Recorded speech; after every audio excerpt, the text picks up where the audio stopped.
बिस्मिल्लाहिर्रहमानिर्रहीम अल्लाहुम्मा सल्ली अला मुहम्मदिन व अला आलि मुहम्मद।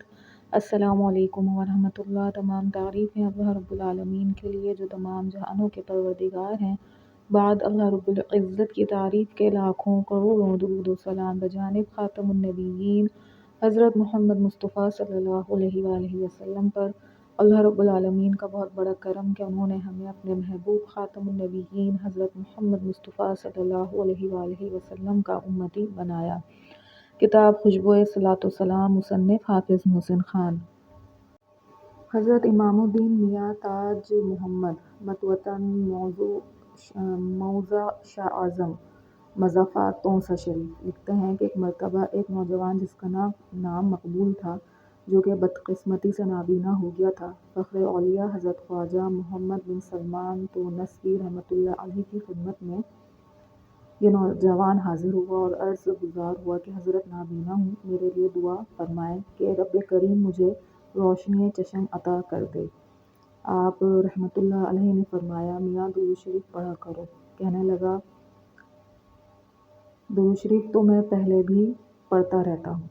तब हज़रत ख्वाजा रहमतुल्लाह अलैह ने फरमाया, दुरूद शरीफ ऐसी चीज़ नहीं है कि तू पढ़े और तेरी आंखों की रोशनी वापस ना आए।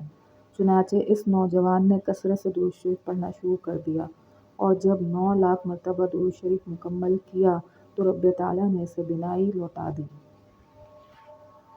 मेरे अज़ीज़ों, इस तजर्बे व मुशाहिदे में आप लोगों के सवालों के जवाब भी हैं कि जो लोग ये कहते हैं कि हम कसरत से दुरूद शरीफ पढ़ रहे हैं लेकिन हमारी हाजत पूरी नहीं हो रही, तो इन्हें ख्वाजा रहमतुल्लाह अलैह की बात समझनी चाहिए कि दुरूद शरीफ ऐसी चीज़ नहीं है कि आपकी हाजत पूरी ना हो। लिहाजा कमी आपके अंदर है, आप दुनियावी नीयत से पढ़ रहे हैं, जबकि आपकी नीयत मोहब्बत रसूल सल्लल्लाहु अलैहि वसल्लम हो तो हाजत खुद ही पूरी हो जाएगी। याद रखिए, दुरूद शरीफ को दुनियावी गम मिटाने के लिए पढ़ें, ज़रूर पढ़ें, लेकिन नीयत तो मोहब्बत रसूल अल्लाह सल्लल्लाहु अलैहि वसल्लम रखें ना। तादाद पर नज़र ना रखें कि इतना पढ़ लिया लेकिन हाजत पूरी नहीं हुई। ये तरीका गलत है। इसकी मिसाल यूँ दूँगा कि हम में से हर किसी ने एक शहर से दूसरे शहर का सफ़र किया होता है। किसी शहर का फ़ासला ज़्यादा है, किसी शहर का कम है। मसलन झंग से फैसलाबाद आप 1.25 घंटे में पहुँच जाते हैं, जबकि फैसलाबाद से लाहौर 2.5 से 3 घंटे भी लग जाते हैं। यानी शहरों के दरमियान फ़ासला कम भी है और ज़्यादा भी। तो आप में से कभी किसी ने ये बचकाना हरकत की है कि दौरान सफ़र बार बार अपनी सीट से उठकर ड्राइवर या कंडक्टर को कहे कि लाहौर आया या नहीं, लाहौर कितनी दूर है? यकीनन आप में से ऐसी हरकत कोई भी नहीं करता, क्योंकि आपको मालूम है कि 2 घंटे ना सही 3 घंटे में तो पहुँच तो जाना ही है लाहौर। फिर बार बार ड्राइवर से पूछकर बेइज्जती क्यों करवानी? अच्छा, बसा औकात गाड़ी रास्ते में ख़राब भी हो जाती है, तब भी आप नाउम्मीद नहीं होते, बल्कि आपको फिर भी इल्म होता है कि 1 घंटा लेट सही पहुँच तो जाना ही है। या अक्सर ड्राइवर हज़रात मोटरवे पर गाड़ी तमाम क़याम वाली जगह पर 15 मिनट के लिए गाड़ी रोक भी लेते हैं कि जिसने कुछ खाना पीना हो खा पी ले, जिसने नमाज़ पढ़नी हो नमाज़ पढ़ ले, जिसने वॉशरूम जाना हो वॉशरूम चला जाए। उस वक्त भी आप ड्राइवर से नहीं लड़ते कि लाहौर क्यों नहीं आया, या जिस शहर भी जाना हो उस शहर का नाम लेकर ड्राइवर से बहस नहीं करते। क्यों? क्योंकि आपको पूरी उम्मीद होती है कि देर से सही पहुँच तो जाना ही है मंजिल पर। तो मेरे अजीज़ों, के दुरूद शरीफ के सफ़र में आप क्यों नाउम्मीद हो जाते हो? क्यों बार बार पूछते हो कि मंजिल तक नहीं पहुँच पा रही, यानी हाजत पूरी नहीं हो रही?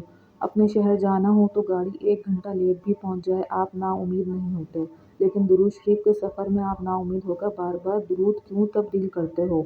लोगों से तादाद का तयन क्यों करवाते हो? होना तो ये चाहिए कि बस पढ़ना शुरू कर दिया है, पूरे यकीन से पढ़ें कि मंजिल पर पहुँच ही जाना है, दुआ कबूल हो ही जानी है। लिहाजा पढ़ते रहें, आगे बढ़ते रहें। वही ऊपर वाक़े वाली बात याद आ गई ना कि ख्वाजा रहमतुल्लाह अलैह ने फरमाया, दुरूद शरीफ ऐसी चीज़ नहीं है कि तू पढ़े और तेरी हाजत पूरी ना हो।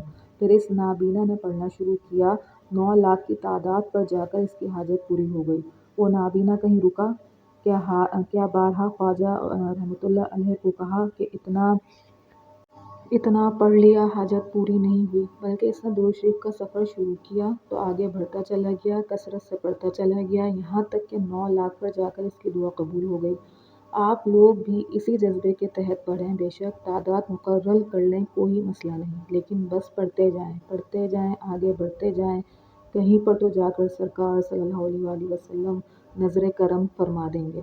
کہیں تو ہم غریبوں کی بھی سن لی جائے گی۔ اور ہاں، ایک آخری بات، در رسول صلی اللہ علیہ وسلم وہ در ہے جہاں سے کوئی خالی ہاتھ واپس نہیں آتا، جہاں کسی کا دل نہیں توڑا جاتا۔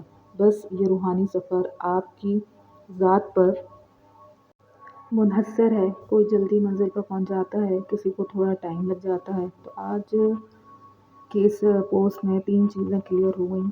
ایک یہ کہ دنیاوی کام کے لیے پڑھتے وقت نیت کیا ہونی چاہیے، دوسرا کتنی تعداد میں کب تک پڑھنا چاہیے، تیسرا یہ کہ یہ سفر تب تک نہیں رکنا چاہیے جب تک حاجت پوری نہ ہو جائے۔ 10 کروڑ مرتبہ ہی کیوں نہ پڑھنا پڑے، شور نہ مچائیں، نا امید نہ ہو، بس پڑھتے جائیں۔ آہ نہ کر لبوں کو سی، عشق ہے دل لگی نہیں۔ اللہ پاک ہم سب کو درود شریف پڑھنے، پڑھوانے اور اس کی اشاعت و تبلیغ کرنے کی توفیق عطا فرمائے، آمین۔ صلی اللہ علی محمد، صلی اللہ علی محمد، صلی اللہ علی محمد۔ مصنف حافظ محسن خان، کتاب خوشبوئے صلاۃ و سلام۔ اللہ پاک بات کو سمجھنے کی، اس پر عمل کرنے کی توفیق عطا فرمائے۔ اپنے نبی خاتم النبیین حضرت محمد مصطفیٰ صلی اللہ علیہ وآلہ وسلم کو پہچانیے، ان سے محبت کیجیے، ان سے اپنا رشتہ مضبوط کیجیے اور خوب درود و سلام کا تحفہ بجانب خاتم النبیین حضرت محمد مصطفیٰ صلی اللہ علیہ وآلہ وسلم کی خدمت اطہر میں دل و جان سے پیش کیجیے۔ تمام امت محمدیہ صلی اللہ علیہ وآلہ وسلم کو اپنی قیمتی دعاؤں میں ضرور یاد رکھیے۔ السلام علیکم ورحمۃ اللہ۔